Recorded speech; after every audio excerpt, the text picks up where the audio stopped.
Programang ito ay rated SPG, striktong patnubay at gabay ng magulang ang kailangan. Nangako nga si Jackie na balang araw ay babagsak ang mga gerero. Ngunit bago yun mangyari ay sisiguraduhin niya munang nakuha niya na ang lahat-lahat ng mga ari-arian at yaman na pinangako sa kanya ni Gustavo. Sobrang dismayado kasi si Jackie kay Roberto dahil kahit asawa na siya nito ay hinahayaan lang ni Roberto na ginagamit si Jackie ng ama niyang si Don Gustavo. Ngunit ayon kay Roberto ay ito daw umano ang ginusto ni Jackie, ang pumasok sa pamilya Guerrero. Dagdag pa nito ay dapat magpasalamat pa daw si Jackie dahil kung hindi niya ito pinakasalan ay hindi ito magiging isang Guerrero at hindi nito ngayon tinatamasa ang buhay na marangya ngayon.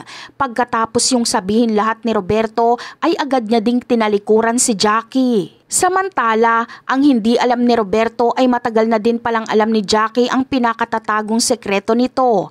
Alam ni Jackie na merong kinakasamang iba si Roberto, ngunit hindi isang babae, kundi isang lalaki at yun ang magiging sandata ni Jackie balang araw. Gagamitin ito ni Jackie laban kay Roberto pagdating ng panahon. Kapag hindi na kasi makapagpigil pa si Jackie at tuluyan na siyang mawala ng halaga sa pamilya Guerrero, ay dito na marirealize ni Jackie na gawin ng lahat para sa ikakasira ng pamilya Guerrero bilang ganti.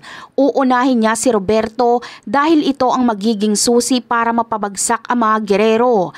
Masisira kasi si Roberto sa mga tao kapag malamang kasinungalingan lang pala ang pagkakaroon niya ng isang pamilya at malaking palabas lang pala ito para magmukhang perpekto ang pamilya Guerrero. Ngunit ang hindi alam ng lahat ay bakla pala si Roberto at may kinakasama itong kapwa niya lalaki. At dito nakukunin ni Jackie ang loob ng kinakasama ngayon ni Roberto para magsalita ito tungkol sa relasyon nilang dalawa.